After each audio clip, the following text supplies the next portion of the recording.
할렐루야. 한 주를 시작하는 첫날 주일 이렇게 예배 자리에 나온 여러분들을 환영하고 축복합니다. 옆에 있는 분들하고 서로 인사합니다. 성령 충만. 앞뒤에 있는 분들하고도 인사합니다. 사랑합니다. 축복합니다.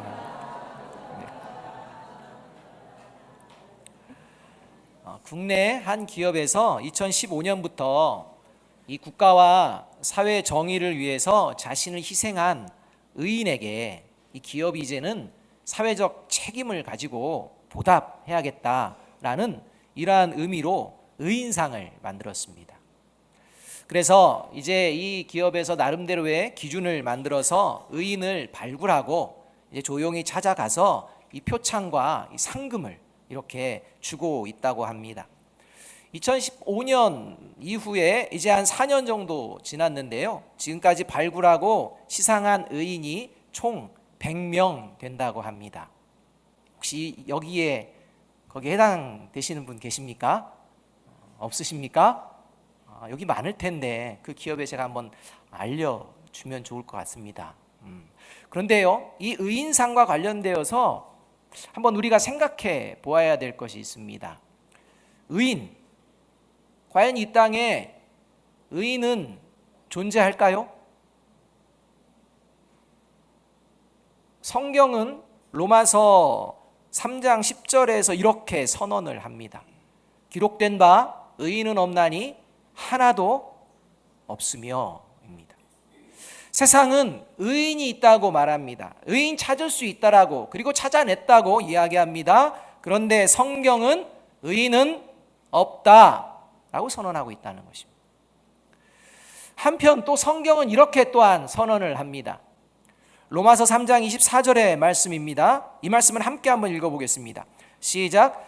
그리스도 예수 안에 있는 속량으로 말미암아 하나님의 은혜로 값없이 의롭다 하심을 얻은 자 되었느니라, 이렇게 말합니다. 그리스도 예수를 믿는 자는 의롭다 하심을 얻은 자 되었다라고 또 말씀합니다. 의인은 없다 이렇게 선언하시고 나서 또 뒤이어서 의롭다 하심을 얻은 자는 있다 이렇게 선언하고 계시는 것입니다. 따라서 결론적으로 말씀드리면 세상이 말하는 의인과 하나님께서 말씀하시는 성경에서 말하는 의인은 다르다는 것입니다. 일반적으로 세상이 사람들이 그의 삶의 자리를 보며 인정하고 이 사람은 정말 의인이라고 이제 세워주고 그를 의인이라고 이제는 뭔가 기록도 할지라도 그 사람은 하나님이 보시기에 악인이라고 선언하고 계시고 있습니다.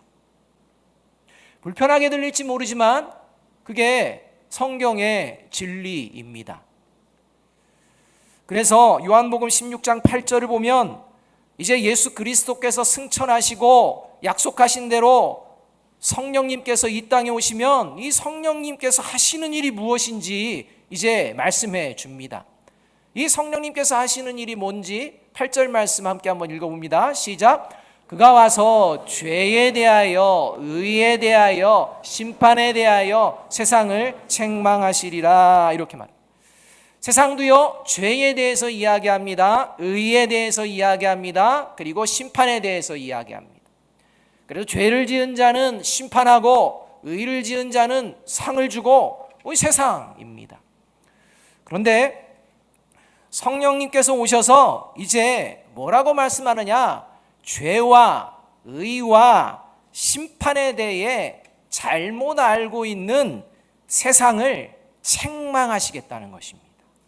책망하시고 이제는 진짜 죄가 뭔지, 진짜 의가 뭔지, 진정한 심판이 무엇인지를 가르쳐 주시고 잘못된 것을 바로 잡아주시는 이 일을 성령님께서 하신다는 말씀입니다. 그래서 저와 여러분이 생각하는 세상 속에서의 죄와 의와 심판이 하나님과는 다를 수 있다는 것입니다.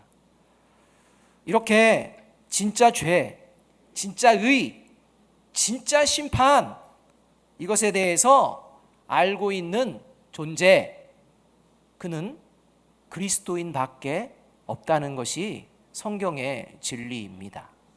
왜냐하면 그리스도인에게는 진리 가운데로 인도하시는 성령님께서 함께하고 계시기 때문입니다.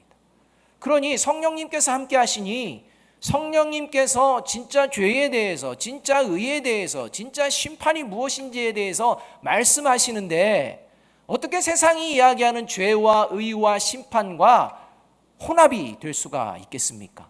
그럴 수 없다는 것입니다.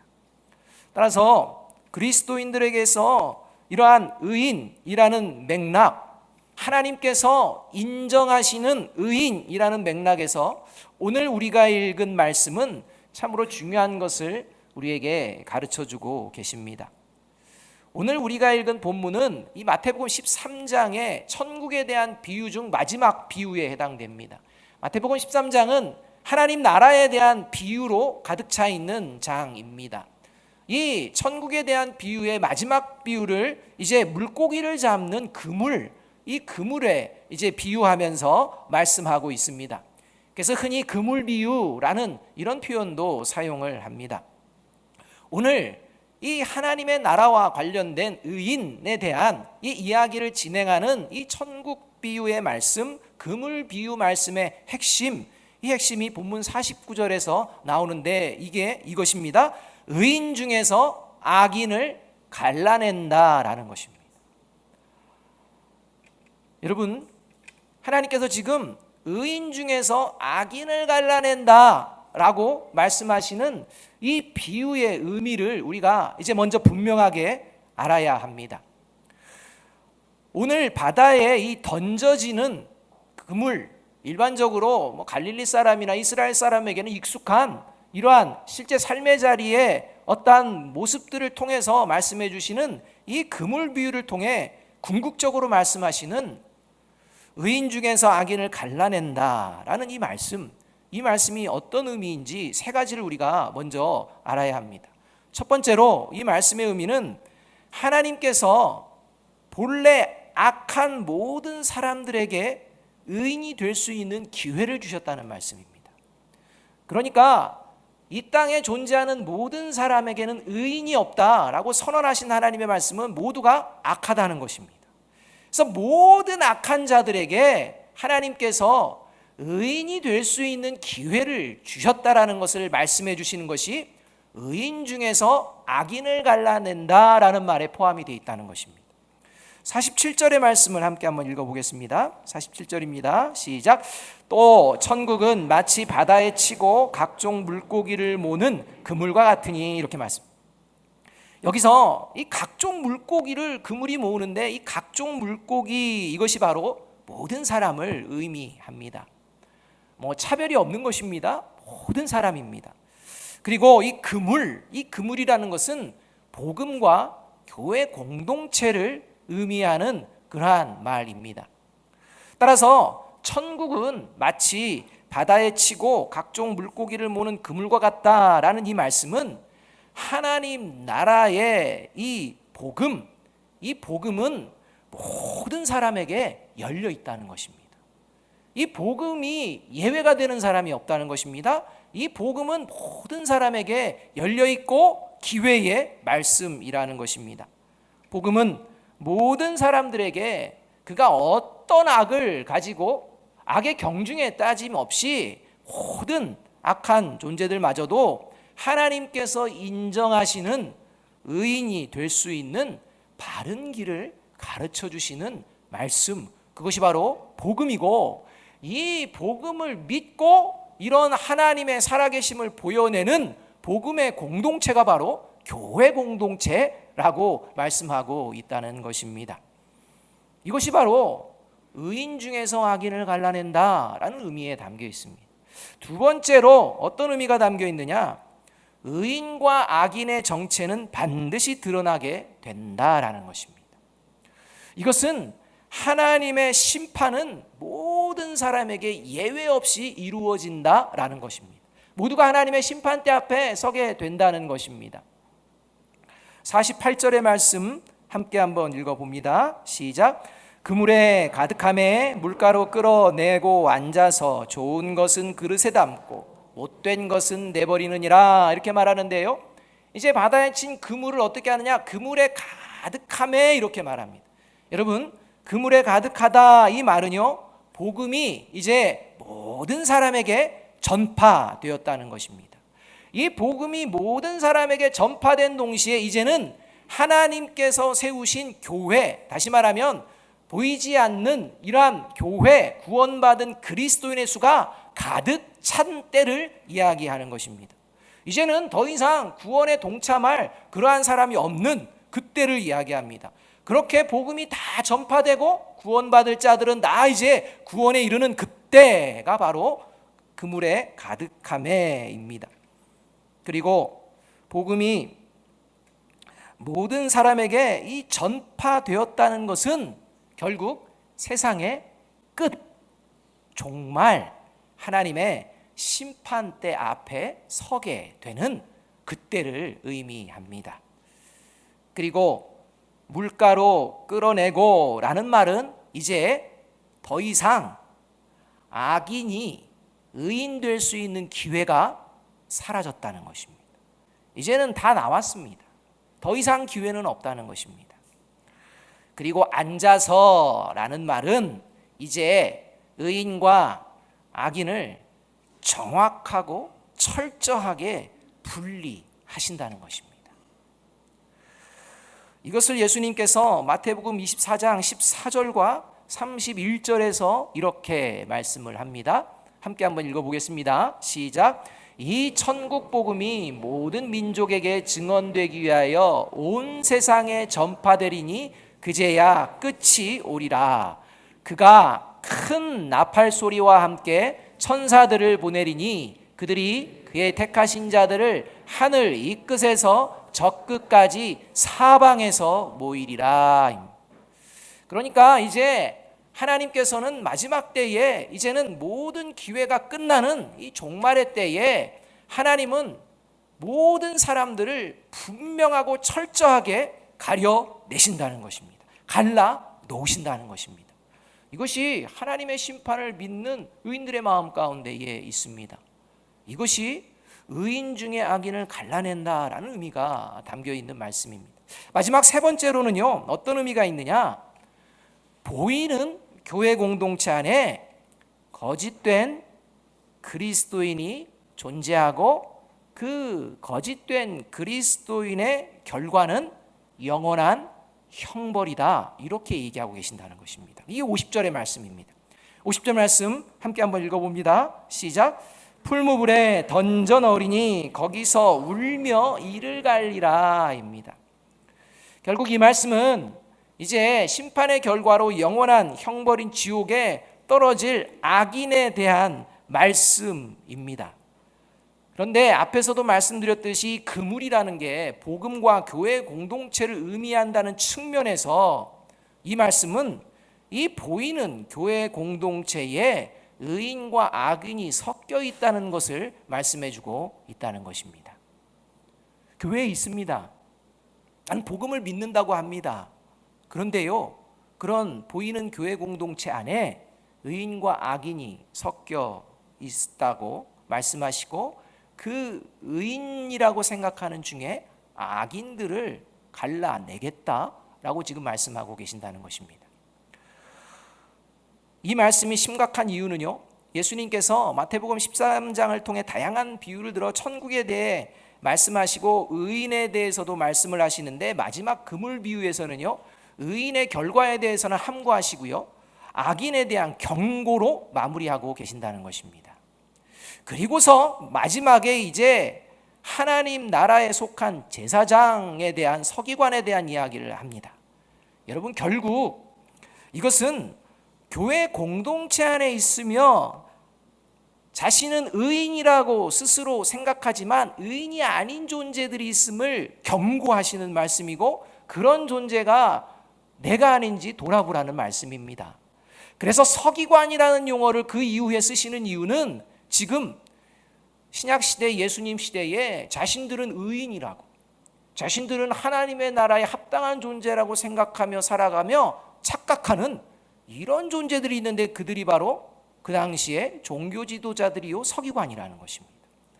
그러니까 자신들은요, 지금 하나님의 공동체 안에 있다는 것입니다. 그리고 그 공동체를 이끌어도 가고, 이 공동체 안에서 자신들은 하나님의 백성에서 멀어지지 않는 그런 존재라고 생각하는데, 결국에는 너희들을 악인으로 갈라내는 일이 벌어질 것이다 라고 경고하시며 끝나게 되는 말씀입니다. 여러분, 저와 여러분이 이 말씀 앞에 저와 여러분을 돌아보아야 합니다. 악인 중에 의인인지 아니면 의인인지, 같이 함께 예배를 드리지만 하나님께서 마지막 때에 의인으로 부르실지 의인 중에 악인으로 갈라내어 던질 것인지 우리가 우리 스스로를 돌아보아야 한다는 것입니다. 잠언 28장 26절은 이렇게 말씀합니다. 자기의 마음을 믿는 자는 미련한 자요 지혜롭게 행하는 자는 구원을 얻을 자니라 입니다. 여러분, 하나님 나라에 합당한 의인은 교회 다닌다고 또 마인드 컨트롤이나 셀프 컨트롤 같이 자기 스스로 나는 구원받았어 라고 마음으로 믿는다고 누구나 하나님께서 그래 너는 의인이다 그렇게 인정하시는 게 아니라는 것입니다. 저와 여러분이 그냥 마음속으로 다짐하고 그렇게 해도 자기 확신과 자기 세뇌를 하면서 나는 의인이야 한다고 해서 그것이 하나님이 인정하시는 의인이 아니라는 것입니다. 하나님께서 인정하시는 의인, 도대체 그렇다면 마지막 날에 악인으로 갈라냄을 받지 않는 의인, 도대체 어떤 사람이냐?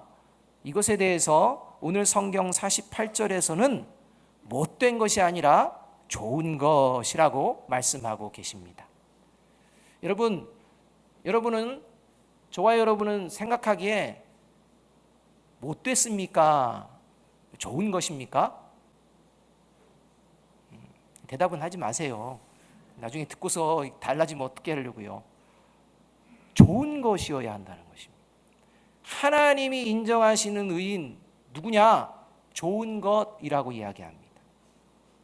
따라서 오늘 하나님께서 교회에서 세례를 받고 봉사를 열심히 하고 끝까지 교회에서의 이러한 삶을 놓치지 않는다고 해서 하나님께서는 악인으로 분류하지 않는 게 아니라 그래 너는 악인이야 라고 한다는 이 엄중한 말씀을 오늘 들으시고 이 길에 빠지지 않는, 그리고 하나님이 기뻐하시는 의인의 길에 동참하고 끝까지 걸어내는 저와 여러분이 되기를 주님의 이름으로 축복합니다. 그렇다면 오늘 성경에서 말씀하시는 좋은 것이라는 것, 하나님 나라에 합당한 의인, 좋은 것, 이건 무엇을 말하는 것일지, 첫 번째는요, 그것은 삶에서 아름다운 열매 맺는 것을 말합니다. 좋은 건 뭐냐? 아름다운 열매 맺는지 보면 됩니다. 저와 여러분의 삶의 자리에 아름다운 열매 있는지 보면 됩니다. 만약에 아름다운 열매가 없으면 좋은 것입니까? 못된 것입니까? 못된 것입니다. 이렇게 되는 것입니다. 예수님께서 마태복음 7장 17절에서 이렇게 말씀하십니다. 함께 한번 읽어보겠습니다. 시작. 이와 같이 좋은 나무마다 아름다운 열매를 맺고 못된 나무가 나쁜 열매를 맺나, 이렇게 말합니다. 여기서 아름다운 열매 할 때 이 아름다운이라는 용어가 오늘 좋은 것 할 때 좋은이라는 단어와 똑같은 용어입니다. 그러니까 오늘 좋은 것이라는 표현은 예수님이 말씀하셨고 예수님이 또 다른 비유로 말씀하신 아름다운 열매라는 것입니다. 아름다운 열매를 맺지 않는 그러한 존재, 좋은 것이 아니라는 것입니다. 따라 저와 여러분이 이 아름다운 열매를 맺고 있는지 돌아보아야 합니다. 여러분이 아름다운 열매가 무엇인지 우리는 잘 알고 있습니다. 신앙생활 한 1, 2년 하셨으면 뭔지 줄줄줄 깰 수도 있습니다. 그 아름다운 열매가 무엇인지 갈라디아서 5장 22절과 23절은 성령의 열매다 이렇게 말합니다. 성령의 사람이니 성령의 열매를 맺게 되고 이것이야말로 아름다운 열매라는 것입니다. 그리고 이 열매는 하나님이 인정한 의인에게는 반드시 맺어지게 되어 있다는 것입니다. 어떤 방해가 들어와도 이것을 방해할 수가 없다는 것입니다. 이것이 갈라디아서 5장 22절과 23절에서 말씀하시는 하나님께서 인정하시는 의인이 맺는 열매입니다. 자, 그렇다면 저와 여러분의 삶의 자리 가운데에 이 열매들이 맺히고 있는지 한번 돌아보았으면 좋겠습니다. 함께 한번 갈라디아서 5장 22절 23절 말씀 천천히 한번 읽어보겠습니다. 시작. 오직 성령의 열매는 사랑과 희락과 화평과 오래 참음과 자비와 양선과 충성과 온유와 절제니 이 같은 것을 금지할 법이 없느니라 이렇게 말합니다. 여러분, 이 말씀을 생각하시면서 오해하지 말아야 되고 분명히 알아야 될 게 있습니다. 뭐냐면 사랑과 희락과 화평과 오래 참음과 자비와 충성과 양선과 온유와 절제, 이 성령의 열매라는 의미는 우리가 세상을 살아가며 세상 사람들이 이야기하는 사랑과 희락과 화평과 오래 참음과 자비와 양선과 충성과 온유와 절제가 아니라는 겁니다. 그러니까 저와 여러분이 이 성령의 열매를 생각하며 이게 사랑이지, 이게 희락이지, 이게 오래 참음이지, 이게 절제고 온유고, 이게 친절함이고, 이게 선함이고, 이게 신실함, 이런 거지 라고 생각하는 그것이 세상이 이야기하는 것이라면 크게 착각하고 있다는 것입니다. 그런 것이라면 하나님께서 성령의 열매라고 하지 않습니다. 왜냐하면 성령의 열매는 그리스도인만 맺게 되어 있는 것이기 때문입니다. 그래서 세상 사람들이 이야기하는 사랑과, 세상 사람들이 이야기하는 희락과, 세상 사람들이 이야기하는 오래 참음과 다릅니다. 아니, 차원이 높습니다. 그래서 이러한 말씀을 들으면서 그래, 내가 세상적으로 도덕적으로 윤리적으로 이 정도면 내가 잘 믿고 삶을 사는 거지 라고 생각한다면 못된 것이라는 것입니다. 그게 아닙니다. 세상이 말하고 인정해주는 그 모습에 만족해하며 그렇게 어느 정도 도덕적이고 어느 정도 윤리적이고 또 다른 사람들에 비해서 나쁘지 않은 그런 삶에 만족하며 살아가는 그리스도인이 있다면 마지막 하나님의 심판 때에서 의인 중에서 악인으로 갈라냄을 당할 수 있다는 것입니다. 따라서 저와 여러분이 성령의 열매에 대해서 도대체 하나님께서 말씀하시는 사랑이 뭔지, 하나님께서 말씀하시는 희락이 뭔지, 하나님께서 말씀하시는 오래 참음이 뭔지 관심이 없다면 그는 못된 것이라는 겁니다. 그렇기 때문에 좋은 것이라는 의미에는요, 둘째로 무엇이 담겨져 있는 것이냐면 하나님의 말씀을 잘 듣고 깨닫고 살아내는 것을 이야기하는 것입니다. 마태복음 13장 23절에서 예수님께서 천국 비유를 하실 때 그래서 이 말씀을 먼저 비유 가운데에 하고 계십니다. 함께 한번 읽어보겠습니다. 시작. 좋은 땅에 뿌려졌다는 것은 말씀을 듣고 깨닫는 자니 결실하여 어떤 것은 100배, 어떤 것은 60배, 어떤 것은 30배가 되느니라 하시더라 이렇게 말합니다. 여기서 좋은 땅 할 때 좋은이라는 말이 오늘 그물 비유의 좋은 것의 좋은과 동일한 용어입니다. 그러니까 그리스도인은 누구냐? 좋은 땅이라는 것입니다. 좋은 땅이기 때문에 이 좋은 땅을 유지하기 위해서는 언제나 어떤 모습이냐? 하나님의 말씀을 듣고 깨닫고 이 말씀대로 살아내는 가운데에 결국은 결실하는데 그 결실하는 열매가 무슨 열매다? 아름다운 열매요, 성령의 열매라는 것입니다. 그러니 내가 맺는 열매, 그것이 성령의 열매인지를 알려면 성경에서 뭐라고 말씀하시는지에 관심을 가져야 한다는 것입니다. 그저 성경 말씀에는, 하나님의 말씀에는 관심이 없고 세상이 이야기하는 사람, 세상이 주는 기쁨, 세상이 이야기하는 그러한 모습들에 그냥 그것이 맞는 것처럼 그 수준에 맞춰서 살아가는 존재, 이거는 그리스도인에서 예외가 될 수 있다라고 오늘 경고하시는 말씀이라는 것입니다. 세 번째로 하나님 나라에 합당한 의인인 좋은 것은 그래서 삶을 살아가며 또 어떤 모습을 보여내느냐?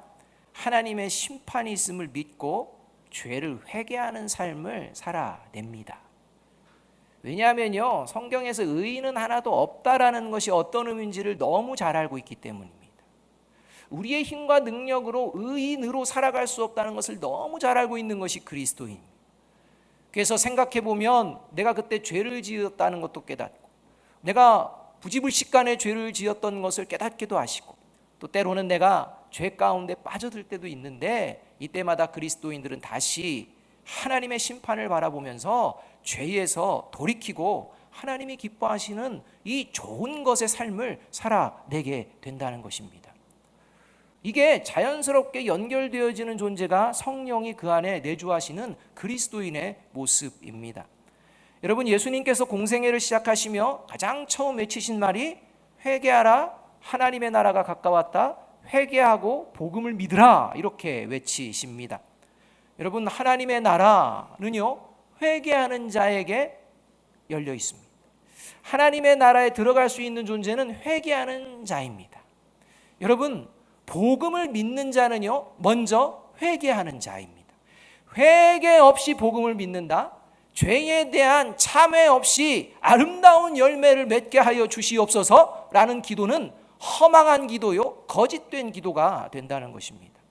따라서 저와 여러분이 삶의 자리에 나갈 때 늘 먼저 우리가 힘써야 되는 것은 내 삶의 자리에 하나님의 축복, 하나님의 아름다운 열매를 맺지 못하는 잘못된 부분들이 나에게 있지는 않은지 다시 돌아보고 그것들을 해결받고 예수 그리스도의 은혜 안에서 다시 시작해내는 이런 과정이 좋은 것에 포함이 되어 있다는 것입니다.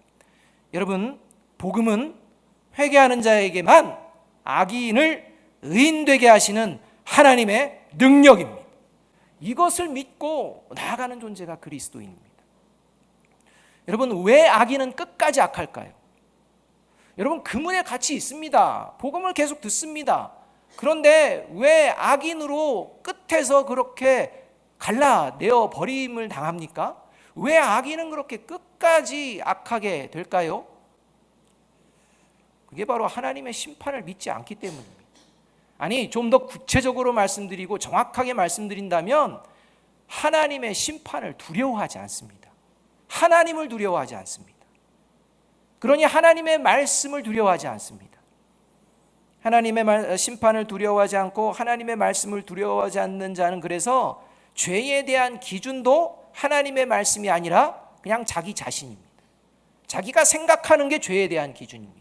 자기가 생각하는 것이 의에 대한 기준입니다. 자기가 생각하는 심판이 그냥 심판의 기준입니다. 이것이 하나님을 두려워하지 않는 자가 보여내는 모습입니다. 그런데 이상하게도 이런 모습을 그리스도인이라고 스스로 생각하는 자에게도 나타나고, 하나님 앞에서 자신을 먼저 돌아보지 않고 자기 생각만으로 다른 사람들을 쉽게 정죄하고 비난하는 데 아주 익숙해집니다. 그리고 자신의 죄에 대해서는 회개하지 않습니다. 자신의 죄가 드러나도요, 회개하지 않고요, 합리화하고 변명하는 데는 선수들입니다. 온갖 방법을 다 동원해서 회개하지 않습니다. 여러분, 우리나라가 왜 이렇게 갈등과 분노가 더 깊어지는 것일까요? 본을 보여야 될 위정자들이요, 서로 정죄와 비난에만 아주 열심히 훈련되어 있지 스스로가 행한 잘못에 대한 회개는 전혀 없기 때문입니다. 여러분, 위정자들이 정말 진심으로 정말 잘못된 거 회개하는 것 보셨습니까? 그렇게 보였던 것마저도 위선이었다는 것을 보게 되면 더 분노하는 거 아닙니까? 국회 조창 기도회가 열립니다. 도대체 국회 조창 기도회에 참석하는 국회의원 중에 여러분, 하나님께서 인정하시는 의인이 몇 명이나 될까요? 그렇게 많이 각 당에서 다 참석하는데 과연 하나님이 보시기에 하나님이 이 땅을 위해 준비하신 의인이라고 지목할 만한 분들이 몇 분이나 될까요? 논문 표절하고 학위 속이고 교단법도 어기고 횡령도 하고 음행을 해도 아무런 죄책감 없고 진실한 회개도 없이 목을 뻣뻣하게 들고서 목회하는 그런 분들과 그 옆에서 그래도 된다고 부추기며 그 정도는 괜찮다고 하는 이런 그리스도인들은 도대체 하나님께서 무엇이라고 생각을 하실까요? 우리 주변에 너무 쉽게 찾아볼 수 있는 것 아닙니까? 그런 모습을 통해 나도 저런 모습으로 살아도 구원받는구나, 이런 자기도취에 빠져서 그걸 신앙이 아닌 것을 신앙으로 생각하며 그 정도는 괜찮네 라는 잘못된 것을 보여내는 교회의 모습들은 없는지 돌아보아야 한다는 것입니다. 여러분, 왜 이런 현상들이 반복되고 확대되고 지속될까요? 하나님을 두려워하지 않기 때문에. 여러분, 하나님을 두려워한다면 그럴 수가 있겠습니까? 그럴 수 없습니다. 죄가 드러났는데 그것마저 합리화하고 변명하는 그런 일이 있을 수가 있겠습니까? 그럴 수가 없습니다. 근데 그렇게 하는 일들이 세상 끝날까지 남아있다는 것입니다. 하나님께서는 그러한 이들을 반드시 책임을 묻고 의인 중에서 악인으로 갈라내신다는 말씀입니다. 여러분, 저와 여러분은 어떠합니까? 베드로후서 3장 9절은 이러한 상황 속에서 저와 여러분에게 하나님께서는 이런 말씀을 해주십니다. 함께 한번 읽어보겠습니다. 시작. 주의 약속은 어떤 이들이 더디다고 생각하는 것 같이 더딘 것이 아니라 오직 주께서는 너희를 대시하여 오래 참으사 아무도 멸망하지 아니하고 다 회개하게 하여 이르기를 원하시느니라. 하나님께서 그물이 가득할 때까지 지금도 참아주고 계심은 저와 여러분에게 기회를 주시는 자비와 사랑의 시간입니다. 이것을 깨닫고 오늘 다시 삶의 자리를 하나님이 기뻐하시는 모습으로 시작하는 존재, 그가 하나님이 인정하시는 의인입니다. 사랑하는 여러분, 신앙생활은요 대충 하는 게 아닙니다. 마치 시장에 가서 내가 원하는 물건 쏙쏙쏙 뽑아가지고 고르듯이 신앙생활을 내가 원하고 가능하다고 생각하는 말씀, 내가 듣기 좋다라고 생각하는 그런 말씀만 쏙쏙쏙 뽑아가지고 그때그때 내 생각 기준으로 그냥 그 말씀 붙들고 살아간다면 이건 신앙생활이 아닙니다. 성경에 신앙생활 대충 해도 된다라는 말씀이 있으면 제가 번복하겠습니다. 용서를 구하겠습니다. 그런데요, 성경에는요 신앙생활 대충 하라는 말 없습니다. 성령의 열매에는 오히려 신앙생활 충성하라, 신실하라, 이렇게 말씀하고 있다는 것입니다. 여러분, 신앙생활은요 영원과 관련된 문제입니다. 이 땅에서의 삶으로 끝날 것 같은 그런 게 아니라는 것입니다. 이 땅의 삶의 그 걸음이 이제는 영원을 결정하게 됩니다. 하나님께서는 죄에 대해서, 의에 대해서, 심판에 대해서 변질되고 세속한 이러한 땅 가운데에 예수 그리스도를 보내주시고 예수 그리스도의 십자가의 은혜와 성령님을 보내주심으로 말미암아 이것을 믿는 그리스도인들을 통해 진정한 죄, 진정한 의, 진정한 심판을 가르치라고, 보여내라고 저와 여러분을 보내시고 저와 여러분 10년 가운데에 함께 하시는 줄로 믿습니다. 그래서 예수님께서는 마지막 때에 이런 말씀을 하십니다. 청함을 받은 자는 많지만 택함을 입은 자는 적다라는 것입니다. 이곳에서 예배드리는 우리 모두가 의인 중에 악인으로 갈라냄을 당하는 자가 한 분도 없기를 간절히 바랍니다. 주님께서 십자가에서 보여주신 은혜와 사랑을 말씀 가운데 똑바로 평생 붙들고 의인의 길을 걸어내는 저와 여러분이 되기를 주님의 이름으로 축복합니다. 이렇게 하나님께서 인정하시는 의인의 길을 다시 걷고자 하는 자에게 하나님은 이렇게 약속하십니다. 마태복음 13장 43절 말씀 우리 함께 한번 읽습니다. 시작. 그때에 의인들은 자기 아버지 나라에서 해와 같이 빛나리라. 귀 있는 자는 들으라. 기도하시겠습니다.